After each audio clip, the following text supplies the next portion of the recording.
The pass at Thermopylae did not announce itself with grandeur. It did not rise like a fortress or stretch like a great wall across the land. It was, instead, a place defined by constraint, by the quiet insistence of geography that narrowed choices until only a few remained. On one side, the mountains pressed down with ancient weight, their slopes uneven and shadowed, marked by stone and scrub that clung stubbornly to the earth. On the other side lay the sea, restless and indifferent, its surface shifting with wind and tide, its edge creeping close enough that the land between water and rock could barely hold a road. In places, that road narrowed so tightly that two carts could not pass without careful maneuvering. It was not a place built for armies. And yet, that was precisely why an army had come. There were no banners snapping in the wind that morning, no musicians to mark the rhythm of men preparing for war. The air carried only the sounds that belonged to the place itself, the low wash of waves against the shore, the faint hiss of wind moving through the dry grass, the quiet scrape of sandals on packed earth. Armor shifted with a muted clink when a man adjusted his stance. A spear butt tapped lightly against the ground.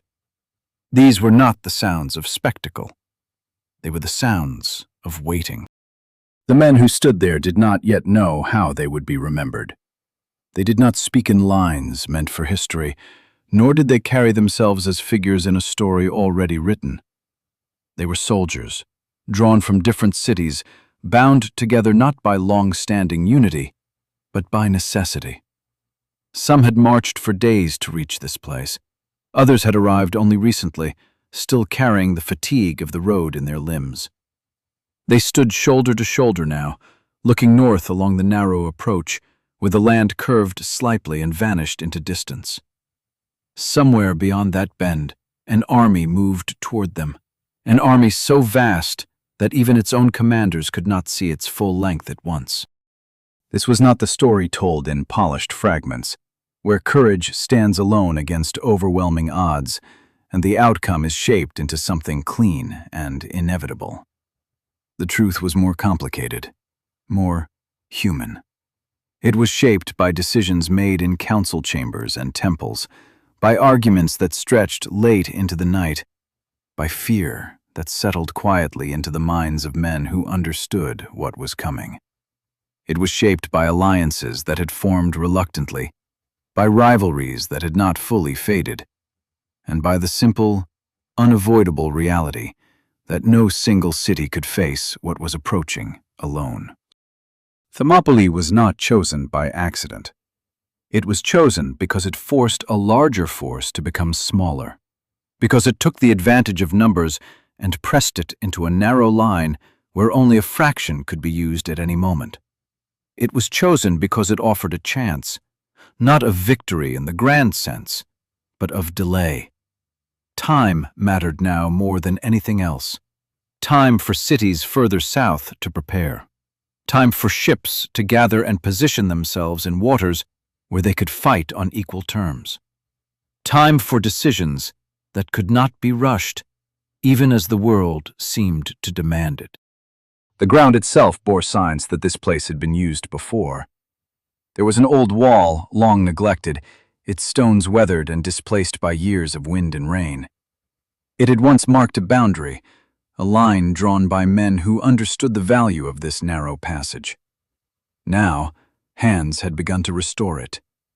Stones were lifted, fitted back into place, gaps filled with smaller rocks and packed earth. It was not a perfect barrier, but it did not need to be.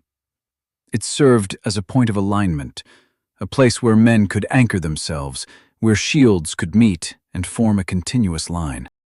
Among those men were Spartans, their presence unmistakable even among allies. They stood with a stillness that came not from lack of thought, but from discipline so deeply ingrained that it shaped even the smallest movement.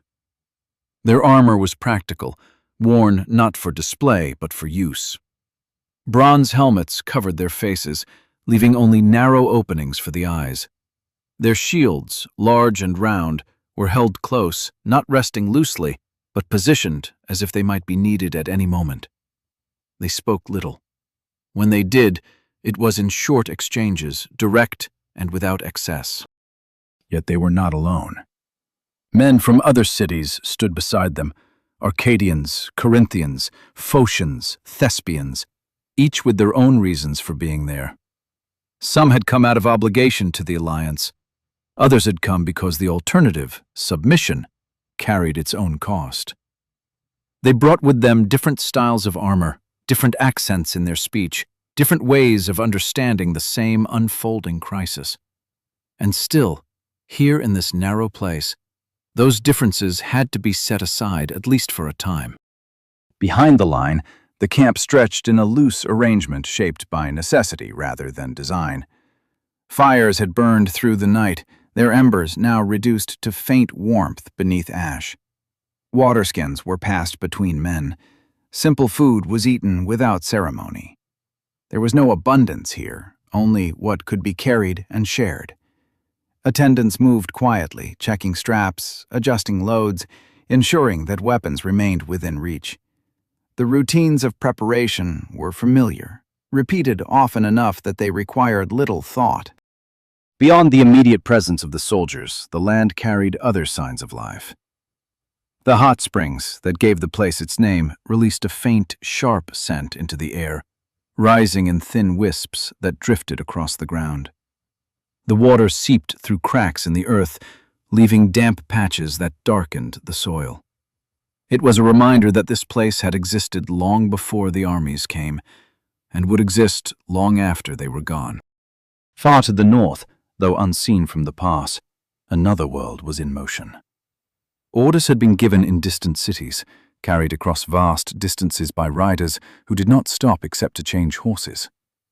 Those orders had set in motion a force unlike anything these men had faced before. It was not just an army. It was an empire, moving with purpose. Its parts coordinated through systems built over generations. Men, ships, animals, supplies, all drawn together and directed toward a single goal. The men at Thermopylae did not need to see it to understand it. Reports had come, carried by messengers who spoke of numbers that seemed almost beyond belief. They spoke of a king who commanded not just soldiers, but the resources of lands that stretched far beyond the horizon. They spoke of preparations that had taken years, of bridges built across the sea, of canals cut through rock to avoid the dangers of open water. Each detail added weight to the same conclusion. What was coming could not be stopped in the usual way. And so they stood where the land allowed them to stand, where the advantage could be measured not in numbers, but in position. They did not speak of victory in the way that later generations might imagine. They spoke, when they spoke at all, of holding, of standing, of doing what could be done in the time that was given. As the light shifted and the sun rose higher, the shadows shortened, and the details of the landscape became sharper. The line of the road was clearer now, the stones of the rebuilt wall more defined. Faces beneath helmets were still, eyes fixed on the distance. There was no signal yet, no sign of movement from the north that could be seen from where they stood. But the waiting carried its own weight, pressing down with a quiet certainty. Somewhere beyond the bend in the road, the first elements of the Persian advance would already be moving closer. Scouts riding ahead, measuring distance, observing the ground. Behind them, the larger force would follow, steady and relentless, filling the space with its presence. It was not a question of if they would arrive, but when. And when they did, this narrow strip of land, this place where mountain and sea pressed together, would become something else entirely. Not just a passage, but a boundary. Not just a road, but a line that men had chosen to hold, knowing that the choice itself carried consequences that could not be undone. For now, there was only the quiet, the wind, the sea, the sound of breathing behind bronze and wood. and the knowledge shared without words. But the moment they were waiting for was already on its way. Far from the narrow silence of Thermopylae, in the vast and ordered world of the Persian Empire, the coming conflict had begun not with the clash of shields, but with a decision. One shaped by inheritance, memory, and the quiet pressure of expectation. In the royal city of Susa, where polished stone reflected the light of open courtyards and messengers passed through gates with the urgency of empire, the command had first been spoken.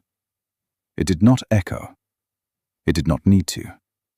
Once given, it moved outward like a current, carried by riders who knew the roads in the rhythm of distance, spreading across lands so wide that the men who received it could not imagine its full reach.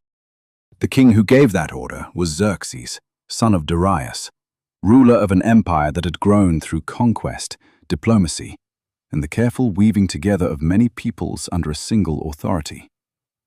He had not built that empire from nothing. It had come to him already vast, already powerful, already accustomed to obedience. But with that inheritance came something less tangible and far more difficult to manage: the weight of unfinished work. Years before, his father had turned his attention toward the western edge of that empire, where the lands of the Greeks lay scattered along the coastline and across the islands of the Aegean. Those lands had resisted. At Marathon, a Persian force had met defeat at the hands of men whom the empire had not considered a serious threat. The loss had not been catastrophic in scale, but it had carried a sharper edge than numbers could measure. It had shown that resistance was possible, and in an empire built on the expectation of compliance, that kind of example could not be allowed to stand unanswered. Darius had intended to return, to bring a force large enough to erase that memory and restore the order that the empire depended upon. But death had come before he could act. The campaign passed, unfinished, into the hands of his son. Xerxes inherited not only the throne, but the question that hung over it. What would be done about Greece? The answer did not come immediately. Within the court, voices rose and fell in measured debate, shaped by experience, ambition, and caution. Some advised restraint. The empire was already vast, its borders stretching across deserts, mountains, and rivers that demanded constant attention. There were revolts to manage, provinces to govern, systems to maintain. Stability had its own value, and expansion always carried risk. Others argued for action. They spoke not only of revenge, but of necessity. If small, distant cities could resist and survive, what message did that send to the rest of the empire? What would stop other regions from testing the limits of Persian authority? To leave Greece unpunished was to allow a fracture to remain visible, a sign that the empire's reach was not absolute. Xerxes listened. He did not rush to a decision because he understood the scale of what was being proposed. A campaign against Greece would not be a minor expedition. It would require the movement of men and materials across enormous distances, the coordination of land and sea forces, the careful management of supply and communication. It would be, in every sense, a demonstration of what the empire could do when it chose to act. In the end, he chose the path that aligned with the empire's nature. Persia did not respond to resistance with hesitation. It responded with overwhelming force, with a display so complete that it left no doubt about the outcome. Xerxes would not simply return to Greece. He would arrive with an army large enough to break alliances before they could fully form, with a fleet strong enough to control the coastline, and with the resources to sustain a campaign that would not falter due to distance or time. Once the decision was made, the empire moved. Orders left Susa and spread along the royal road, carried by couriers who rode in relays, changing horses at stations that had been built for exactly this purpose. The system allowed messages to travel faster than any army could march, ensuring that governors in distant provinces received the same command within a matter of days. The instructions were clear, repeated in different languages to match the diversity of the empire. Send men, send ships, send food, send animals, send materials. Prepare. In cities far from the Persian heartland, officials received those orders and began to act. In Phoenician ports, where shipbuilding was a craft refined over generations, wood was cut and shaped into hulls that would soon carry soldiers across open water. Sailors were gathered, some willing, others compelled by the authority of the state. In Egypt, grain was measured and stored, dried fish packed into containers that could survive long transport. In Babylon, livestock was counted and prepared for movement, each animal representing not just food, but the ability to sustain an army on the march. The process was methodical, almost impersonal in its scale. Scribes recorded numbers until their hands cramped, lists growing longer with each passing day. Units were assembled from across the empire, Persians, Medes, men from Bactria and Sogdiana, from regions near the Caspian Sea, from lands that stretched toward India. Each group brought its own style of fighting, its own equipment, its own language. Together, they formed something larger than any single identity, a force defined by its connection to the king who commanded it. Xerxes understood that this gathering was more than preparation. It was a statement. By drawing so many parts of the empire into a single effort, he demonstrated not only military strength, but control. The campaign itself became a visible expression of power, one that could be seen by allies and enemies alike. Governors arrived with gifts and pledges of loyalty. Commanders presented their troops for inspection. The movement of men and materials became a kind of spectacle, reinforcing the idea that resistance, when it came, would face something far greater than a single army. Yet beneath that display lay practical concerns that could not be ignored. An army of such size demanded constant attention to detail. Water sources had to be identified and managed. Food had to be distributed in a way that prevented disorder. Animals required care, not only as sources of labor, but as essential components of transport. Roads had to be capable of supporting the weight and volume of movement. Officers needed to maintain discipline among troops who came from different traditions and expectations. Xerxes did not leave these matters to chance. He relied on systems that had been developed over generations, systems that allowed the empire to function across distance. Depots were established, supply lines were planned. The route of the march was chosen not only for its direction, but for its ability to sustain the force that would follow it. The army would not simply move. It would be supported, guided, and maintained at every stage. Still, there were limits that even an empire could not ignore. Geography imposed its own conditions. To reach Greece, the army would have to cross from Asia into Europe, a transition marked by the narrow waters of the Hellespont. The sea itself posed challenges that could not be solved by numbers alone. Storms could destroy ships. Currents could disrupt movement. The coastline ahead held dangers that had already claimed Persian forces in earlier campaigns. Xerxes chose to meet those challenges not by avoiding them, but by reshaping them. If the natural world presented obstacles, the empire would alter the conditions to reduce risk. Engineers were called upon, plans drawn, labor organized. The solutions would take time, but time had already been accounted for in the scale of the campaign. As preparations continued, the sense of inevitability grew. This was no longer a question debated in the halls of power. It was a process unfolding across continents, each step reinforcing the next. The empire had committed itself, and with each passing day, the cost of turning back increased. For Xerxes, The campaign carried a personal dimension that extended beyond strategy.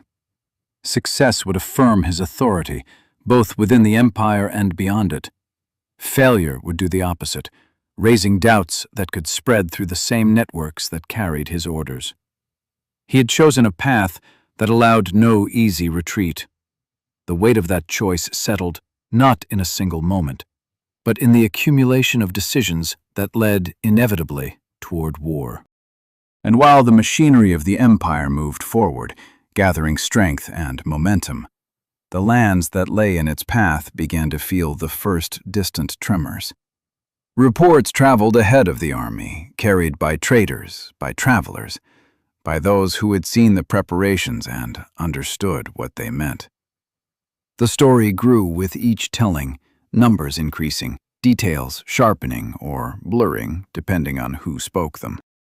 By the time those reports reached Greece, they no longer sounded like distant rumors. They sounded like a warning. The men at Thermopylae would one day stand in the path of that warning made real. But for now, far to the east, the decision had been made, the empire had answered, and the march toward that narrow gate had already begun. Once the order left Susa, it did not fade into uncertainty or delay. It became action, measured, coordinated, and relentless. Across the vast territories of the Persian Empire, the command was received not as a question, but as an expectation. And with it came a transformation that unfolded in thousands of places at once. Workshops filled, harbors grew louder, roads carried more than trade and travel, they carried purpose.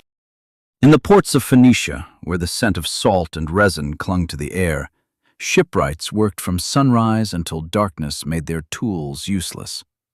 Cedar and pine were cut, shaped, and bent into the curved forms of hulls, each piece fitted with care born from generations of practice. The work was not rushed, though the need was urgent. A poorly built ship could doom a crew before it ever reached open water. Skilled hands moved steadily, guided by experience, while overseers counted progress and recorded numbers that would be sent back along the same roads that had carried the king's command. Nearby, crews were gathered, men accustomed to the sea, and men who would have preferred to remain on land. Some came willingly, drawn by duty, loyalty, or the promise of reward. Others came because the empire required it, their names added to lists that did not allow refusal. They learned their positions aboard the ships, their movements guided by the rhythm of oars and the calls of officers who would expect precision when the time came to fight. Further south, in Egypt, the preparation took a different form. The Nile had long been a source of abundance, and now that abundance was measured, divided, and stored. Grain was dried and packed into containers that could endure long journeys. Fish was preserved with salt. Supplies were gathered not just for a single battle, but for a campaign that would stretch across months, perhaps longer. Officials supervised the work with careful attention, aware that a failure in supply could weaken even the strongest army. In Babylon, the process extended to animals. Herds were counted and selected, their movement planned with as much care as that of soldiers. These animals would serve many purposes, pulling wagons, carrying loads, providing food when needed. Each represented a small but essential part of a larger system, one that depended on balance and foresight. Across the empire, scribes worked continuously, their records growing into dense collections of numbers and names. They tracked shipments, counted men, noted the arrival of materials, and recorded the distribution of resources. Their work was not visible on the battlefield, but it shaped everything that would happen there. Without it, the movement of such a vast force would collapse into confusion. The army itself took form in stages, drawn from regions that stretched across continents. Persians and Medes formed the core, their presence carrying the weight of imperial identity. Around them gathered men from distant lands, Bactria, Sogdiana, regions near the Caspian, even from the edges of India. Each group brought its own equipment and methods of fighting. Some carried bows and moved lightly across the ground. Others wore heavier armor and fought with spear and shield. Cavalry units prepared horses for long travel, checking hooves and harness, ensuring that animals would endure the strain of the march. The diversity of the force was striking even to those within it. Languages differed, clothing varied, weapons reflected local traditions.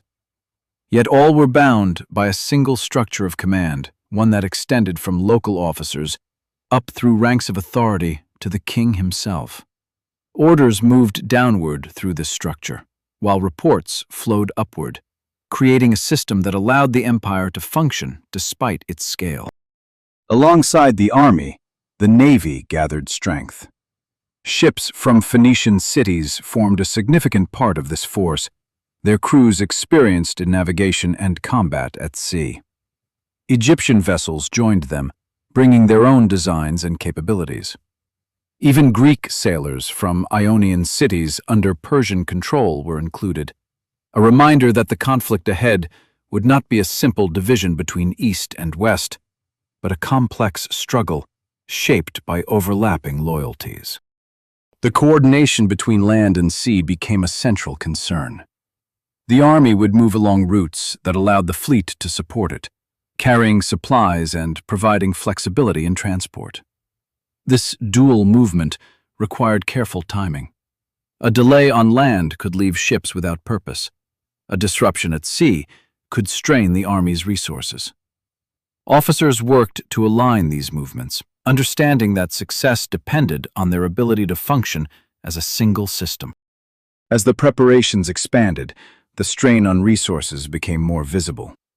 Water, more than any other necessity, demanded constant attention. Wells had limits. Streams could be depleted by the passage of thousands. Plans were made to ensure access, to prevent the chaos that could arise when too many men reached for too little supply. Grain and animals required similar management. Each day of marching would consume what had taken weeks or months to gather. The empire responded with organization. Depots were established along planned routes, stocked in advance with supplies that could sustain the army as it moved. Local leaders were instructed to provide additional provisions, their cooperation expected as part of their place within the empire. The system did not eliminate difficulty, but it reduced uncertainty, allowing the march to proceed with a degree of predictability that few other states could achieve. Xerxes himself moved among these preparations, not merely as a distant figure issuing commands, but as a presence that reinforced authority. He inspected forces, received reports, and confirmed the loyalty of those who would carry out his orders. Gifts were exchanged, promises made, alliances strengthened or reaffirmed.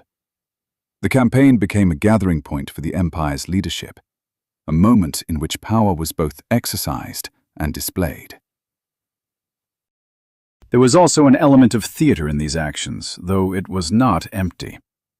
The scale of preparation was meant to be seen, to be known. News of it would travel beyond the empire's borders, carried by those who observed and reported. It would reach Greece long before the army itself arrived, shaping perceptions and influencing decisions. Xerxes understood that fear could weaken resistance before a single battle was fought. Yet even within this vast system, uncertainty remained. No plan could account for every variable. Weather could disrupt movement, terrain could slow progress, human error could introduce delays or complications. The empire's strength lay not in eliminating these uncertainties, but in its ability to absorb and adapt to them. As weeks turned into months, the preparations reached a point where they could no longer remain static. The gathering of men and materials had to transition into movement. The army began to assemble in larger formations, units combining into larger groups that could be directed along the chosen routes. The navy prepared to leave harbor, sails checked, oars aligned, crews ready to respond to commands that would soon carry them into unfamiliar waters. The sense of momentum grew. What had once been scattered efforts across distant regions now converged into a single directed force. The Empire had shifted from preparation to execution, from potential to action. And with that shift came a change in perspective. For those within the Empire, the campaign became immediate, something that would soon demand their full attention and effort. For those beyond it, particularly in Greece, the reports of preparation began to take on a different weight. They were no longer distant accounts of activity. They were signs of something approaching, something that could not be ignored. The men at Thermopylae, though they did not yet stand in that narrow pass, would soon feel the result of these preparations. Every spear they would face, every arrow that would strike their shields, every step of the army that would press against their line, all of it traced back to these moments, to the careful, deliberate work of an empire preparing to move. The march had not yet begun, but everything that would make it possible was already in place. Before the army could march, before the dust of thousands of feet could rise along the roads of Asia and Europe, there remained a quieter challenge, one that could not be solved with numbers alone. Between the Persian Empire and Greece lay obstacles that did not yield to authority, terrain that did not bend simply because a king commanded it. Water, wind, and rock stood in the way, indifferent to ambition. Xerxes did not ignore these barriers. He chose to confront them directly, to reshape the conditions of the journey itself so that the march, when it began, would move not at the mercy of nature, but through it. One such obstacle lay along the coast near Mount Athos, where the land curved outward into the sea in a long, exposed peninsula. Years earlier, a Persian fleet had attempted to round this stretch of coastline and had been caught in violent storms. Ships had broken apart against the rocks, crews drowned, and the loss had been both practical and symbolic. The sea had imposed its will, reminding the empire that even its reach had limits. Xerxes would not allow that memory to repeat itself. Instead of risking the same passage, he ordered something that seemed at first improbable, a canal to be cut through the narrow neck of land that connected the peninsula to the mainland. It would allow ships to pass safely from one side to the other, avoiding the treacherous waters beyond. The project demanded labor on a scale that matched the campaign itself. Workers were gathered from across the region, organized into groups, supervised by officials who measured progress and maintained order. The work was relentless. Earth and rock were removed by hand, carried away in baskets, reshaping the land piece by piece. The sides of the canal were reinforced to prevent collapse, its width calculated to allow ships to pass without difficulty. It was not simply a matter of digging. It required planning, coordination, and the ability to sustain effort over time. The canal became more than a practical solution. It became a statement, a visible sign that the empire could alter the landscape itself when necessary.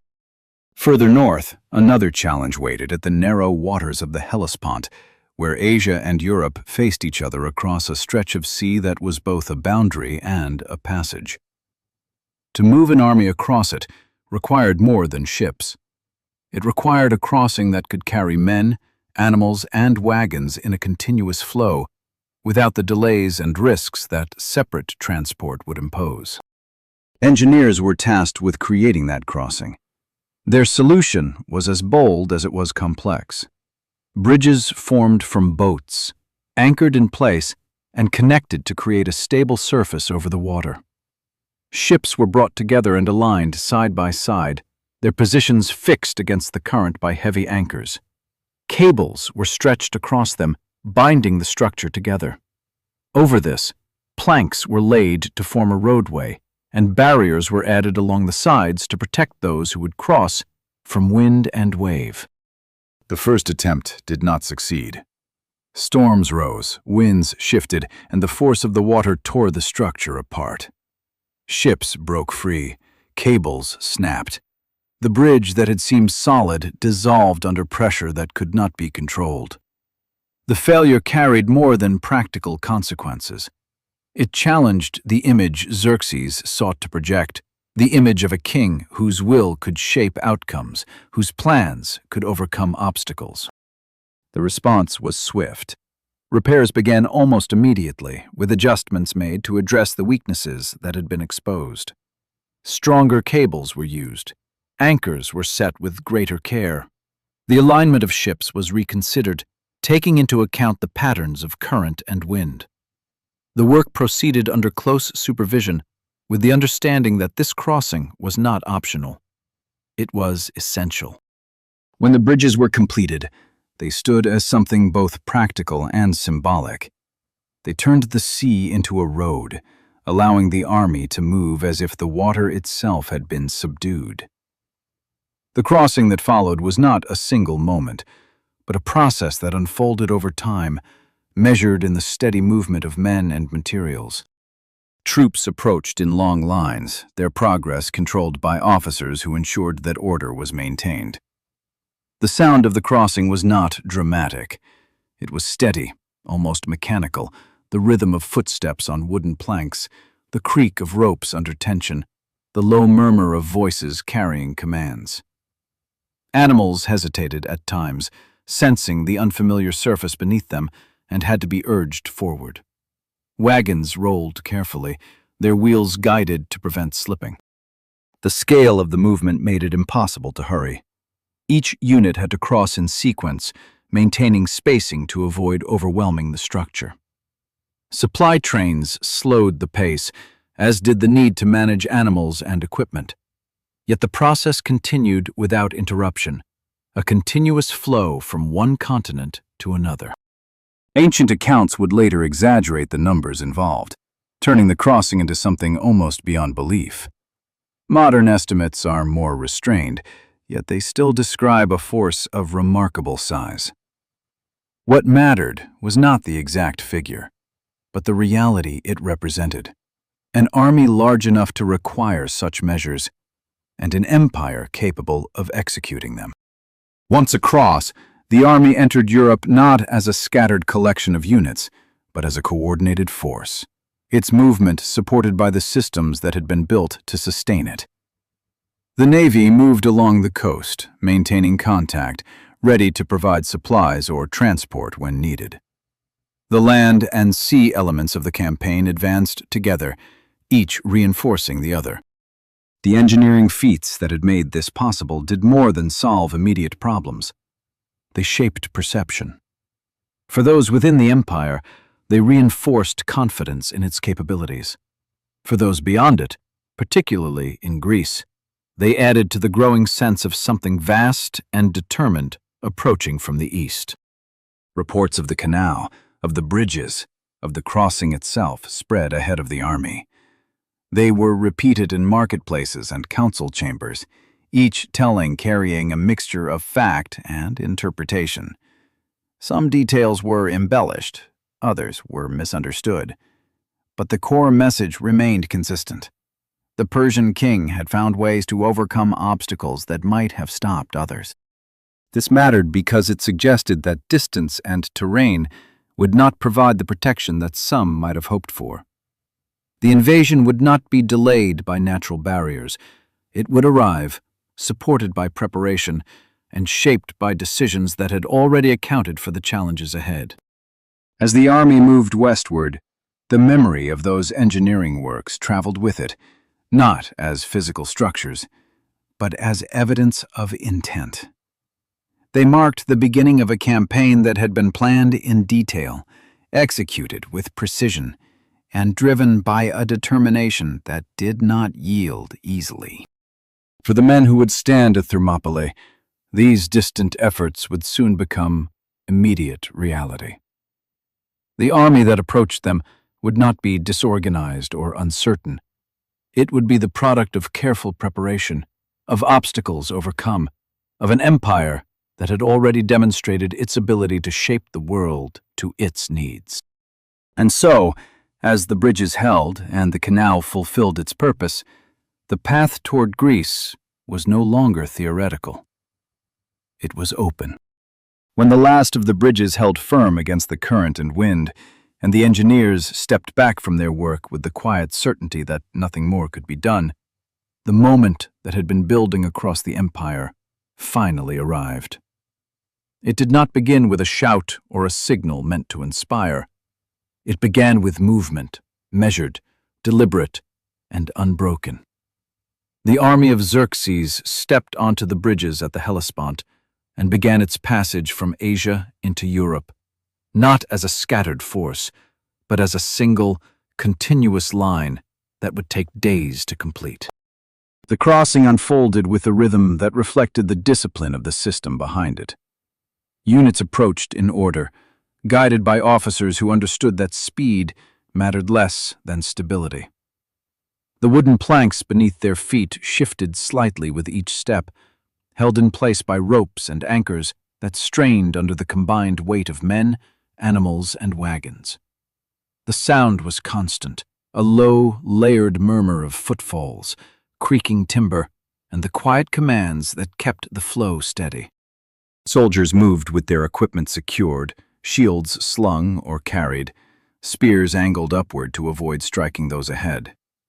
Cavalry units led their horses carefully, animals stepping with hesitation onto the unfamiliar surface, their hooves testing each plank before committing weight.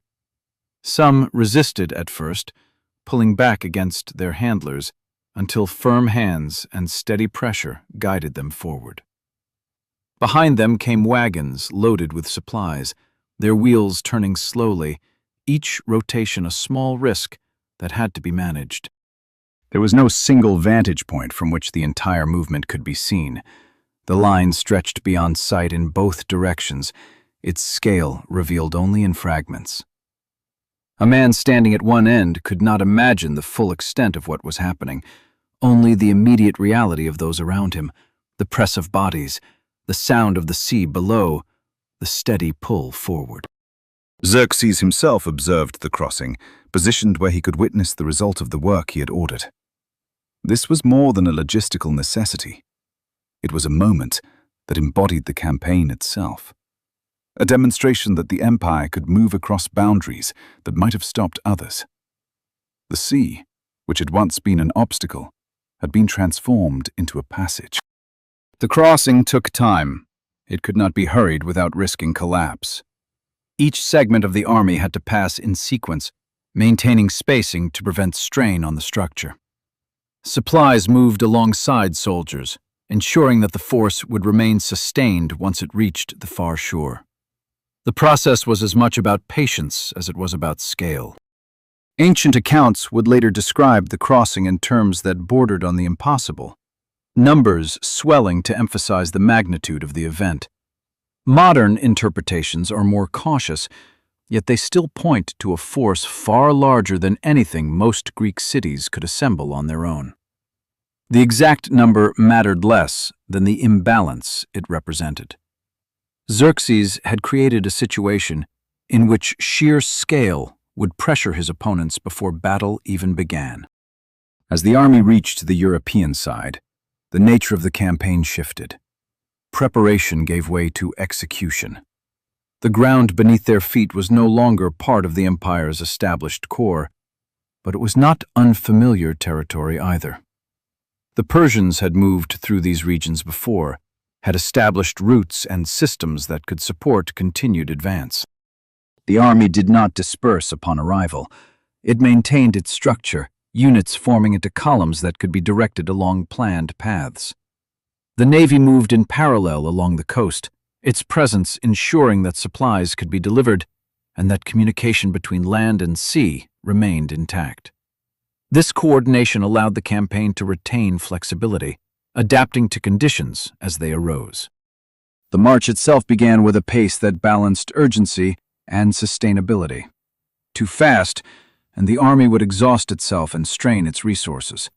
Too slow, and the momentum of the campaign would falter, giving opponents time to organize. Officers managed this balance, setting daily distances that could be maintained without breaking the cohesion of the force. As the army moved, the land responded. Fields were trampled underfoot, their crops unable to withstand the passage of so many men and animals. Wells and streams were drawn upon heavily, their capacity tested by the demands placed upon them. Local populations watched as the force passed, some offering supplies as required, others observing in silence, aware that resistance was not an option. The presence of the army was impossible to ignore. Dust rose in thick clouds behind the columns, visible from a distance long before the soldiers themselves could be seen. The sound carried as well, the low, continuous noise of movement, punctuated by the calls of officers and the occasional cry of an animal. It was not chaotic. It was organized, controlled, and persistent. Within the ranks, the experience of the march varied. Some soldiers were accustomed to long campaigns, their bodies adapted to the demands of distance and discipline.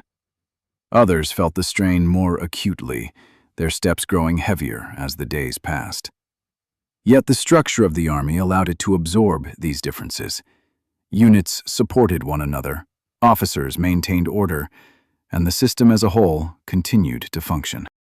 The relationship between the army and the fleet became more evident as the march progressed.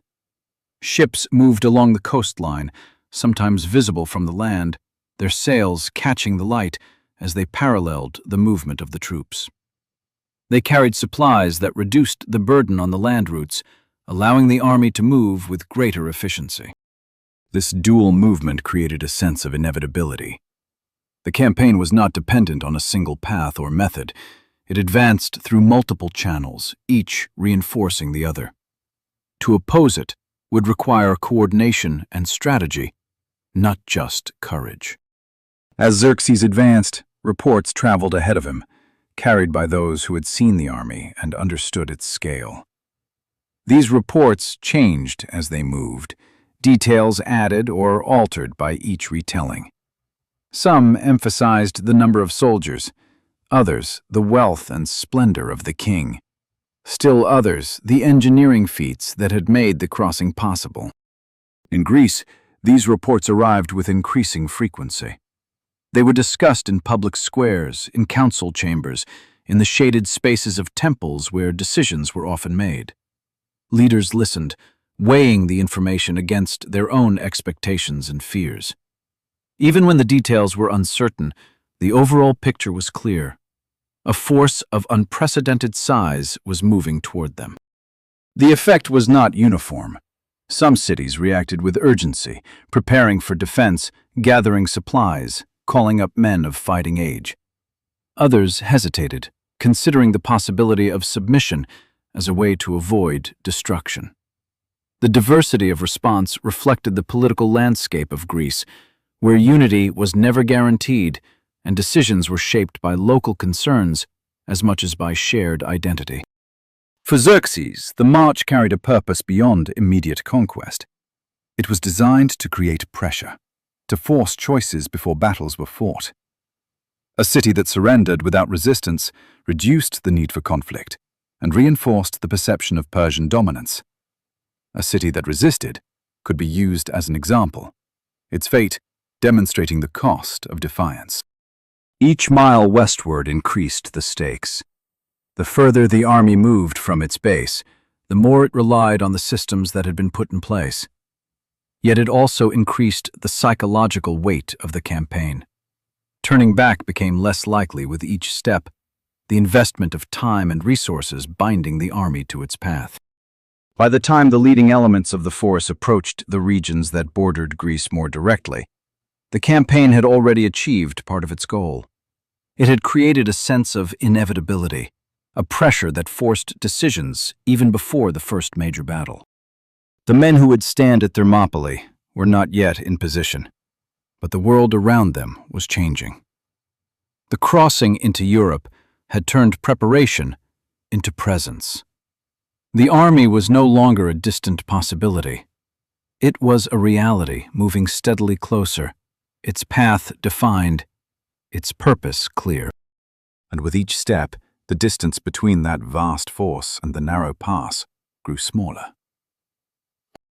Once the army had crossed into Europe, the nature of the campaign shifted from demonstration to endurance. The bridges at the Hellespont had proven that the empire could overcome obstacles. The march that followed would prove whether it could sustain itself. What had seemed from a distance like a single overwhelming force now revealed itself as something more complex, a vast system in motion, one that required constant balance to prevent it from collapsing under its own weight. The road westward did not offer the clean certainty of engineered crossings. It wound through valleys, across plains, and along coastlines where the land narrowed or opened without warning. Each day began before the light had fully settled over the ground. Officers moved through the ranks, rousing men with quiet commands, ensuring that units formed in order. The army did not surge forward all at once. It moved in segments, each part aware of its place within the whole. At the front, scouts rode ahead, their task not to fight but to observe. They watched the terrain, noted the condition of roads, identified sources of water, and reported any signs of resistance or difficulty. Behind them came the main columns of infantry, followed by cavalry units and the long lines of supply wagons that carried the provisions necessary to sustain the march. The order was not arbitrary. It reflected a system designed to maintain momentum while protecting the essential elements of the army. Water became the first concern of each day. Streams that might have served a village without difficulty now faced the demand of thousands. Wells that had once been sufficient for local use were quickly drained. Officers had to manage access, preventing disorder that could arise when too many men reached for too little supply. Lines formed. Containers were filled and passed back. Animals were watered in turn, their needs as critical as those of the soldiers. Food followed a similar pattern. The army carried stores, but it could not rely solely on what it brought. The land itself became part of the system, its resources drawn into the movement of the campaign. Local leaders were expected to provide supplies, their cooperation enforced by the authority of the empire. Grain was collected, livestock taken, and whatever could be used was integrated into the daily distribution. This process was not always smooth. It required oversight, negotiation, and at times, coercion. The sheer number of men and animals created pressure on everything they touched. Fields were trampled, their crops flattened underfoot before they could be harvested. Roads became worn and uneven, their surfaces broken by the passage of wheels and hooves. Dust rose constantly, settling on skin and clothing, filling the air with a fine layer that clung to everything. The march was not a clean movement. It was a force that altered the landscape as it passed. Within the ranks, the experience of the march was shaped by repetition.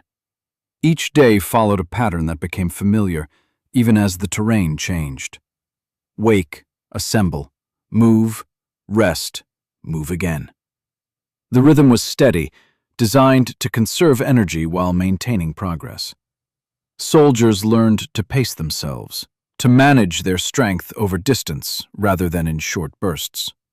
Those who failed to adapt fell behind, and the system moved on without them. Discipline held the structure together. Officers enforced order, ensuring that units did not break formation or disrupt the flow of movement. Commands were given in multiple languages, translated as needed to reach the diverse groups within the army. Signals were used to coordinate actions across distances where voices could not carry. The complexity of the force required constant attention, and the success of the march depended on the ability of leaders at every level to maintain control. The presence of the Navy along the coast provided a crucial support. Ships moved in parallel with the land forces, their sails visible at times from the shoreline. They carried supplies that reduced the burden on the army, allowing it to move without exhausting the resources of the land entirely. In some cases, heavy equipment could be transported by sea, avoiding the difficulties of overland travel. This coordination between land and sea was not incidental. It had been planned from the beginning, and now it proved its value. Yet even with this support, the strain was constant. Animals grew tired, their strength tested by the demands placed upon them. Wagons broke and had to be repaired or abandoned. Men suffered from fatigue, from the effects of heat and dust, from the simple wear of continuous movement. The army did not move as a single unbroken mass. It stretched along the road, its length revealing the limits of coordination even within a well-organized system. At night, the army settled into camps that formed with practiced efficiency. Units established their positions, fires were lit for cooking, and guards were posted to maintain security. The camps were not silent. They carried the sounds of 1,000 small activities, voices speaking in different tongues, the clatter of equipment being set down, the low murmur of animals. Yet beneath that noise lay a structure, a sense that even in rest, the army remained organized and ready to move again. For Xerxes, the march was both a test and a demonstration. Each day that passed without disruption reinforced the image of control he sought to project.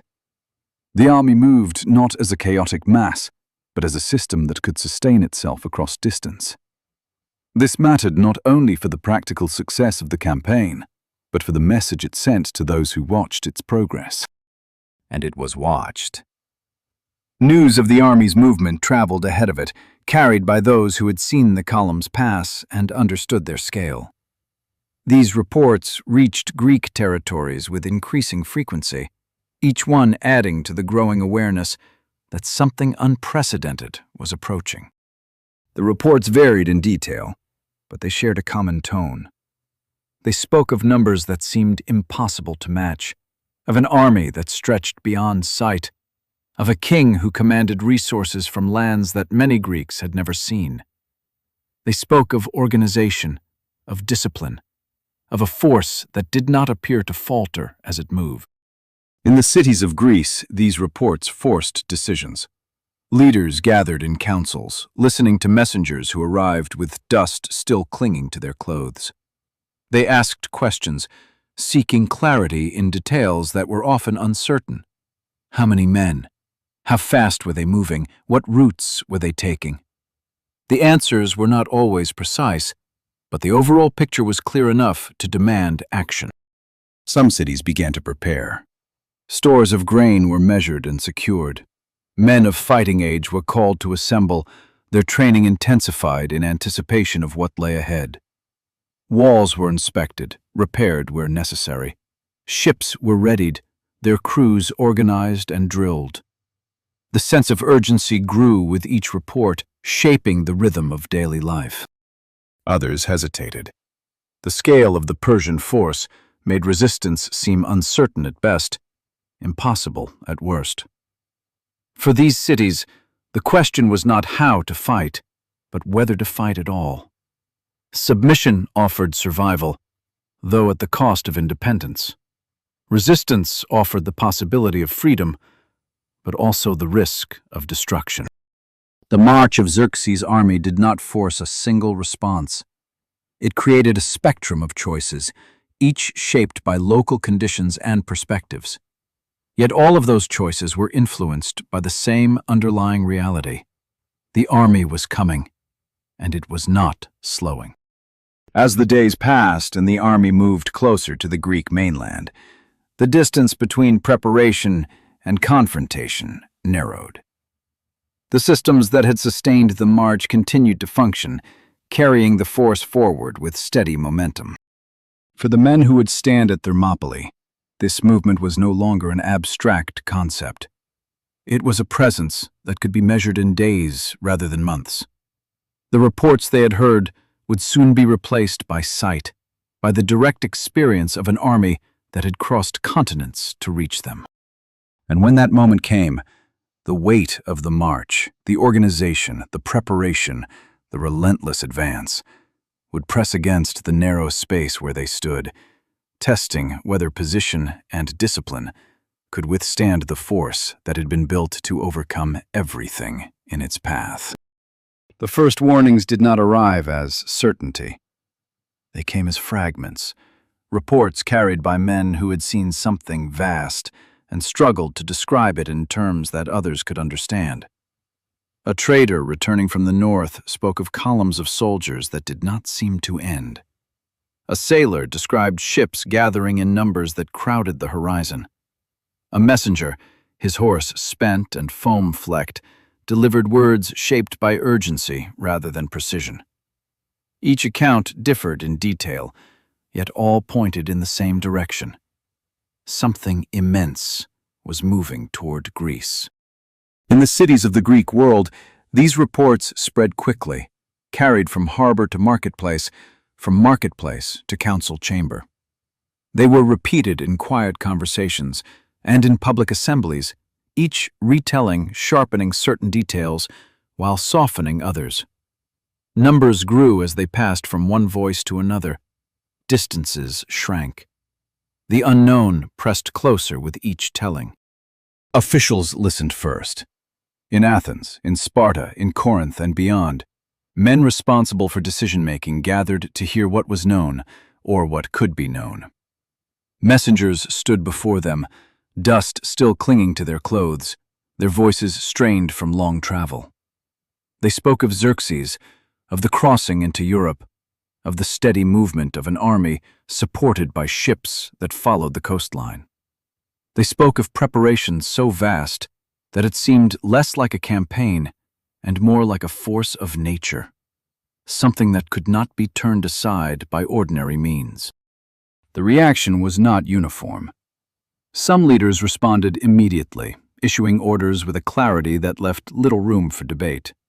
Riders were sent to neighboring cities, carrying messages that urged cooperation, warning that no single polis could stand alone against what was coming.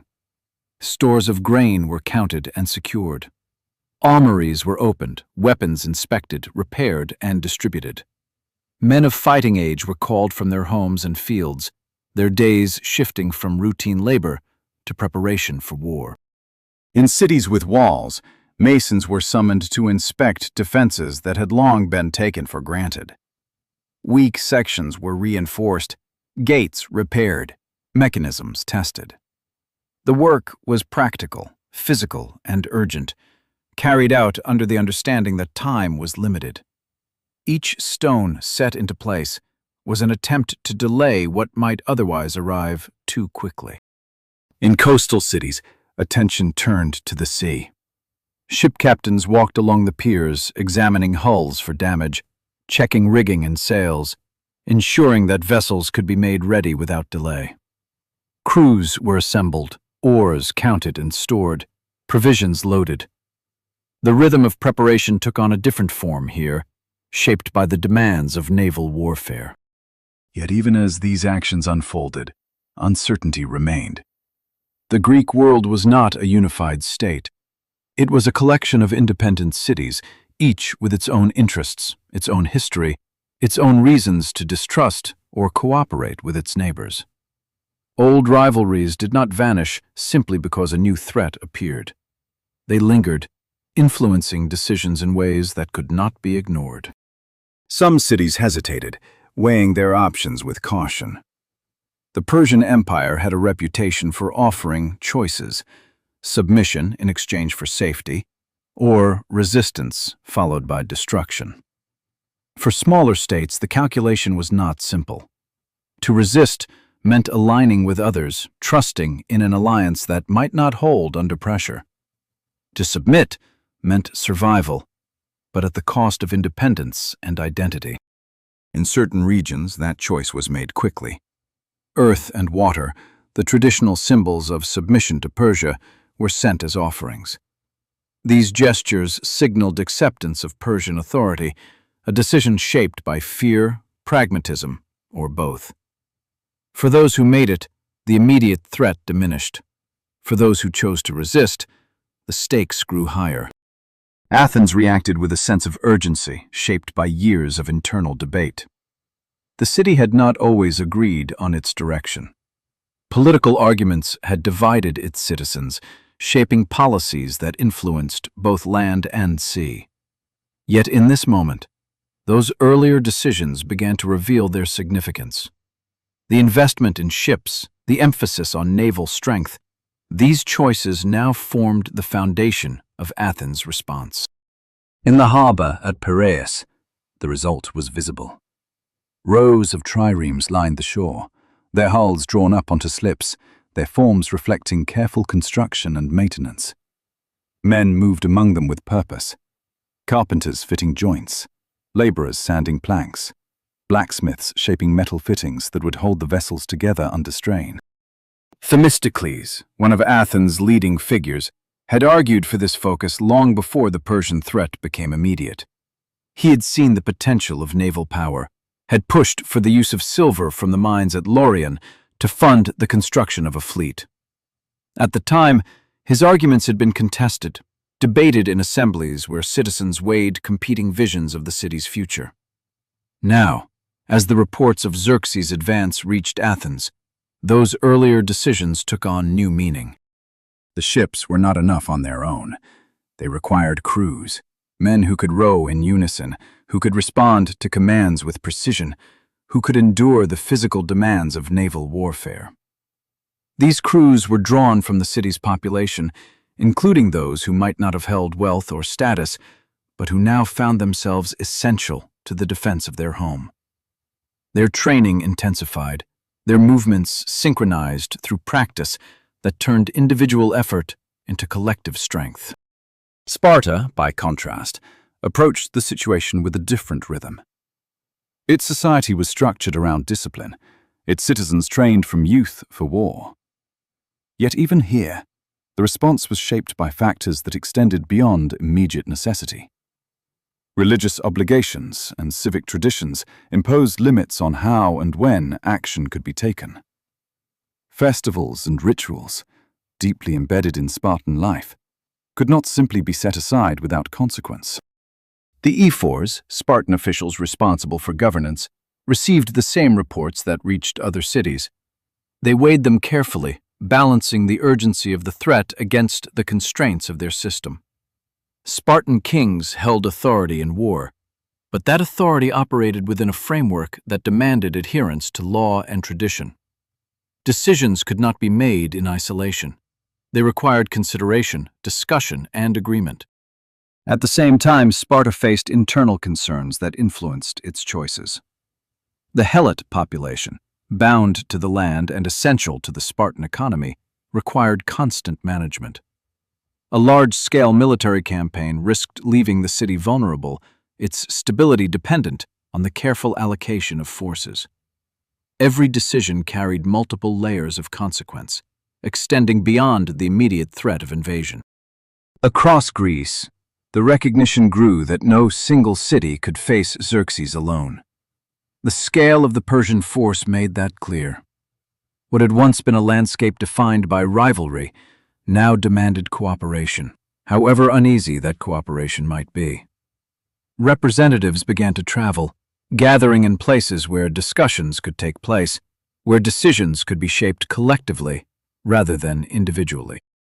The sense of urgency did not eliminate disagreement. It intensified it. Each city brought its own perspective, its own priorities, its own fears. Debates stretched across days, voices rising and falling as leaders argued for strategies that would protect their people while contributing to a broader effort. Yet beneath those disagreements lay a shared understanding. The reports of Xerxes' march were no longer distant rumors. They were a reality approaching with each passing day. The time for preparation was limited. Decisions had to be made. As the discussions continued and preparations took shape, the sound of the coming conflict seemed to grow louder, even before it could be heard. It was not yet the clash of weapons or the cry of battle. It was something subtler, the collective awareness of what was coming, the sense that the ground itself would soon carry the weight of an army unlike any they had faced before. For the men who would stand at Thermopylae, that awareness would soon become immediate. But for now, across Greece, the thunder of Xerxes' advance was heard not with the ears, but with the mind, echoing through every decision, every preparation, every moment of uncertainty that lay between warning and war. In Athens, the sound of that distant thunder did not remain abstract for long. It found form in wood, in bronze, in the steady rhythm of labor that transformed fear into preparation. The city had argued for years about its future, about whether its strength should lie on land, in the fields and walls that had sustained it, or on the sea, where opportunity and danger moved with equal speed. Those arguments had not been gentle. They had divided men in the assembly, shaped alliances, and determined how resources were used. Now, as reports of Xerxes' advance grew more urgent, the outcome of those debates began to reveal itself not in words, but in action. The harbor at Piraeus became the center of that action. It did not resemble a place preparing for spectacle. It resembled a place preparing for necessity. Rows of triremes stood along the shore, their long, narrow hulls pulled up onto wooden supports. Their shapes were purposeful, designed for speed and maneuverability rather than comfort. Each ship was a tool, and like any tool, it required care. Men moved among them with practiced focus, checking every detail that might determine whether a vessel would hold together under the strain of battle.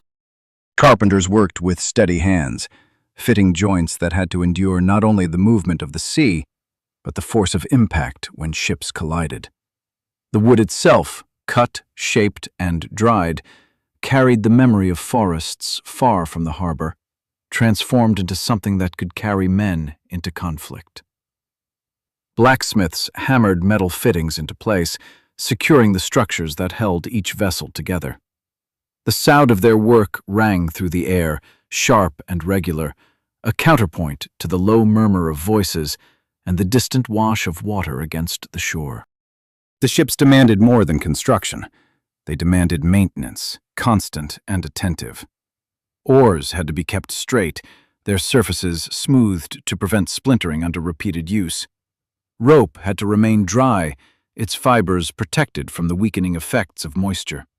Sails were inspected, repaired where necessary, folded and stored with care. Each element contributed to the whole, and the failure of any one could compromise the ship in a moment when there would be no time to repair it.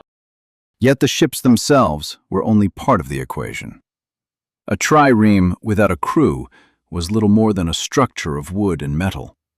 Its true strength lay in the men who would sit along its length, 3 rows deep, their oars extending outward like the limbs of a single, coordinated body. These men did not fight with spear and shield. Their role was different, but no less essential. They provided the movement that made the ship a weapon. The crews were drawn from the citizens of Athens, including many who had not previously held positions of influence within the city. The lower classes, often overlooked in matters of land-based warfare, now found themselves at the center of the city's defense. Their strength lay not in individual combat, but in collective effort, in the ability to move together, to respond to commands with precision, to maintain rhythm under pressure. Training began in earnest. Men took their places on benches, their bodies adjusting to the confined space, their hands learning the grip and movement required to handle the oars. The rhythm of rowing was not instinctive. It had to be taught, practiced until it became second nature. The call of the boatswain set the pace, his voice rising above the sound of water and wood, guiding the men through motions that had to remain synchronized if the ship was to move effectively. The work was demanding. Muscles strained under repeated effort. Sweat gathered, ran, and dried, only to return again. The air within the ship grew heavy with exertion, yet the men continued, driven by the knowledge that their performance would determine not only their own survival, but that of the city they served. Themistocles moved through this world with a clarity of purpose that had been shaped by years of argument and foresight. He had seen, before many others, that the sea would play a decisive role in the conflict to come. He had pushed for the expansion of the fleet, for the use of resources that might otherwise have been directed toward land-based defenses. His arguments had not always been welcomed. They had required persuasion, persistence, and a willingness to confront opposition. Now, as the ships took shape and the crews trained, his vision began to align with the reality unfolding before them. The Persian fleet would not simply accompany the army. It would support it, extend its reach, allow it to land troops where defenses were weak or absent. To counter that threat required more than courage. It required a force capable of meeting the Persians at sea, of limiting their movement, of turning the open water into a contested space. Athens possessed that force, or the beginnings of it. The fleet represented not only military strength, but political change. The men who rowed the ships gained a new sense of purpose, their role recognized as essential. Their participation in the defense of the city altered the balance within Athens itself, giving voice to those who had previously been marginalized.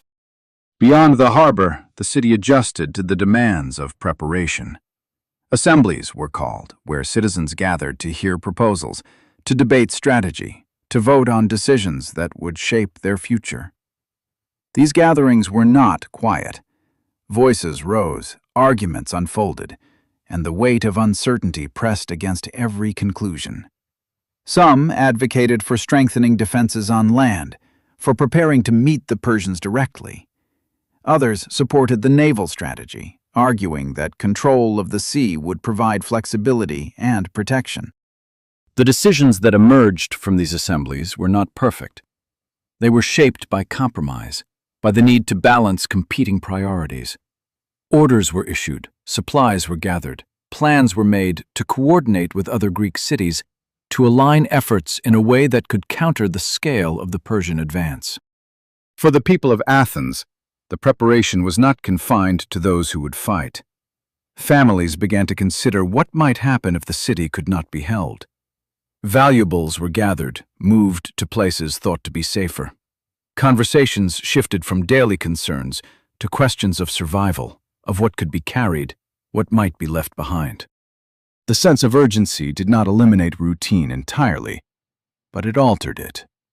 Markets still opened. Craftsmen still worked.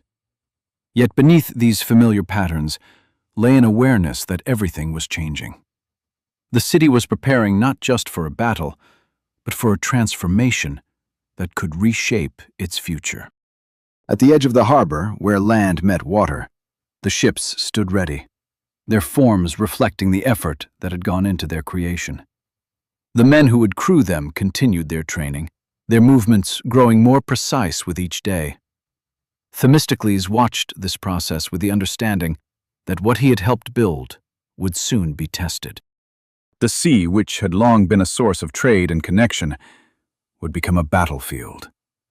The ships that now rested on the shore would soon cut through water under pressure, their crews working in unison as they faced an enemy whose numbers exceeded their own. And while Athens prepared in this way, shaping its response through wood and ore and the will of its people, the army of Xerxes continued its march, drawing closer with each passing day.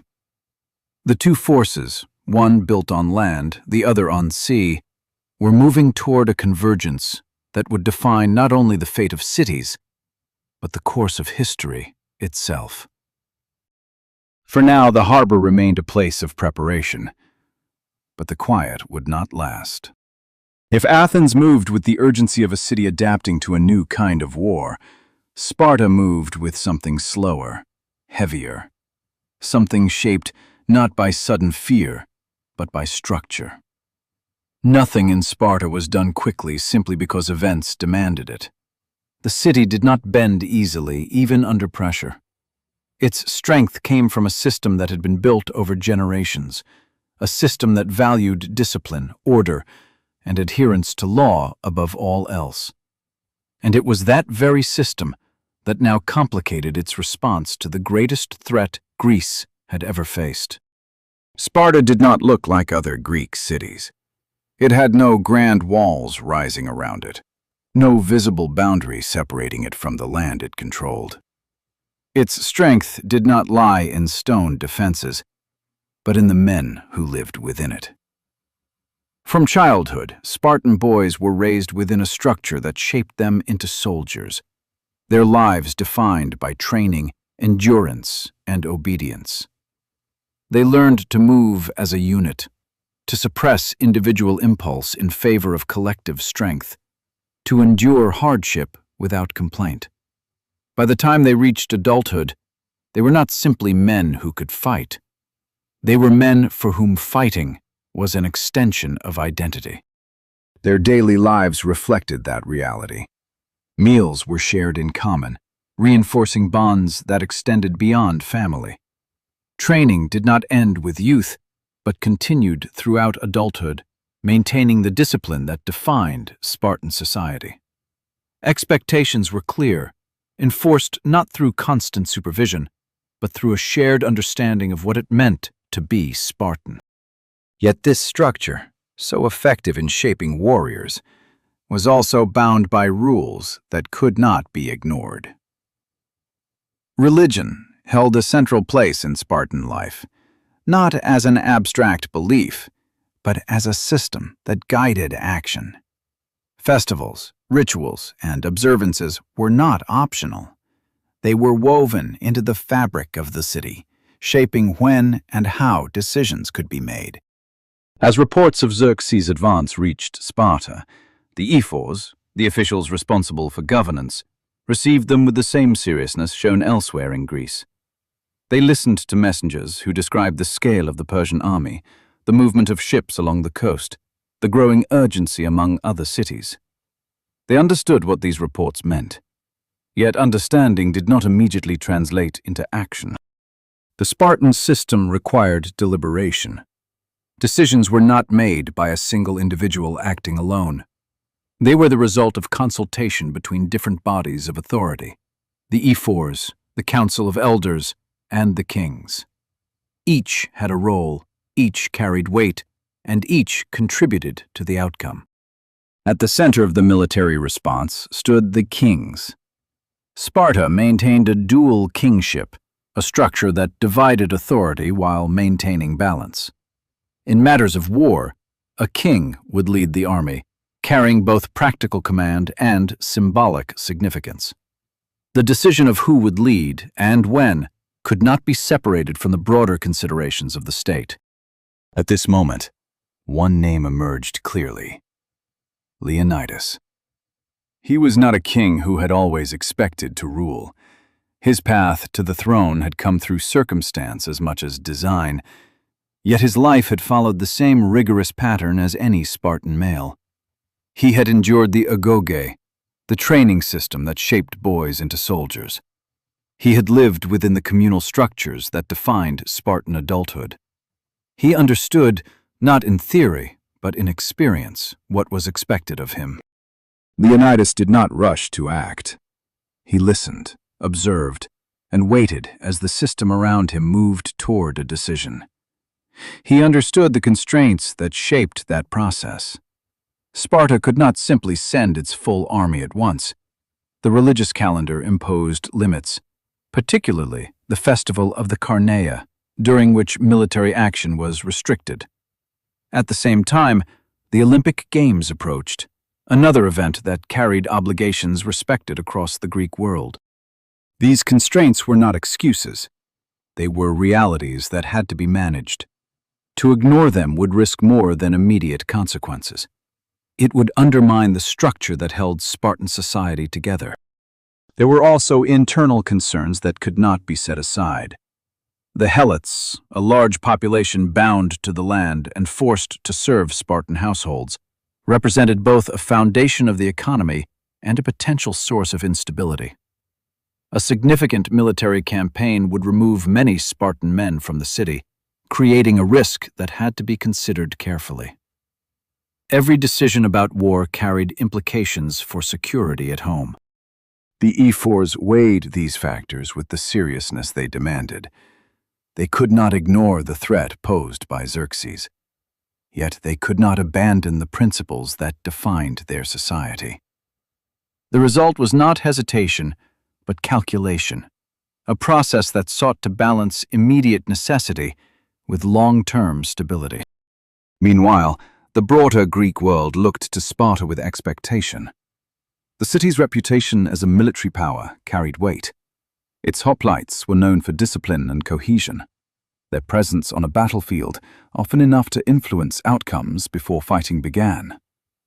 Other cities, uncertain in their own capacity to resist the Persian advance, sought leadership that Sparta was uniquely positioned to provide. This expectation added another layer to the decision. To act too slowly risked weakening the alliance that was beginning to form. To act too quickly, without regard for internal constraints, risked destabilizing Sparta itself. The balance was delicate, and it could not be maintained indefinitely.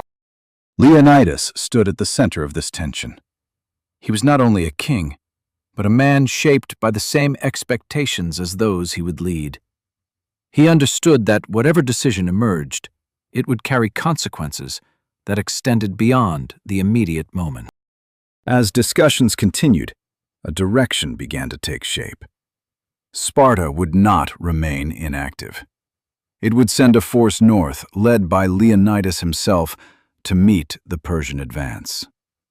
This force would not represent the full strength of Sparta. It would be smaller, constrained by the factors that limited immediate mobilization. Yet, it would serve a purpose beyond its size. It would signal commitment. It would provide leadership. It would buy time for the broader alliance to gather its strength. The decision was not made lightly. It carried an understanding that the men sent north would face overwhelming odds. The reports of the Persian army made that clear. This would not be a campaign of easy victory. It would be a holding action, a stand taken in a place where geography could offset numbers, at least for a time. Within Sparta, preparations began with the same discipline that defined every aspect of its life. Armor was inspected, weapons checked, provisions gathered. The selection of those who would accompany Leonidas followed established principles. These were not men chosen at random. They were citizens in their prime, proven through training and service, capable of maintaining the standards expected of them. Families watched as these preparations unfolded, their reactions shaped by the customs of the city. Open displays of emotion were restrained, yet the significance of what was happening was understood by all. A king would lead a force north under conditions that offered little certainty of return. The decision carried weight not only for those who would march, but for those who would remain behind. As the final arrangements were made, the direction of the campaign began to solidify. Athens would prepare on the sea. Sparta would take the lead on land. Other cities would contribute according to their capacity, forming an alliance that, while fragile, represented the best chance of resisting the Persian advance. The men who would stand at Thermopylae were not yet assembled in that narrow pass, but the path that would lead them there had been set. It was shaped by decisions made in places far from the battlefield, by systems that valued order over speed, by a society that did not act lightly, even when faced with urgency. For Sparta, the burden of law was not a hindrance to be cast aside. It was a foundation that had to be carried, even into war. And as Leonidas prepared to lead his men north, that burden moved with him, shaping not only how he would fight, but why he would stand. The realization came slowly and then all at once. No city, no matter how disciplined, how wealthy, or how proud, could face Xerxes alone. The reports had grown too consistent, too heavy with detail to dismiss. The Persian army was not a raid to be repelled or a force to be outmaneuvered by a single clever decision. It was something larger, something that demanded a response equal not in size, but in coordination. And so, the cities of Greece, long accustomed to rivalry, began the difficult process of standing together. They gathered at Corinth, a city positioned between regions, accessible enough to serve as a meeting place for those willing to travel and speak. Envoys arrived in small groups, each representing not just a city, but a set of interests, histories, and grievances that could not simply be set aside. They came with escorts, with advisors, with the quiet weight of expectation carried in the way they spoke and listened. The meetings did not begin with unity. They began with caution. Men who had faced each other as rivals now sat within the same space, measuring words carefully, aware that agreement would require compromise.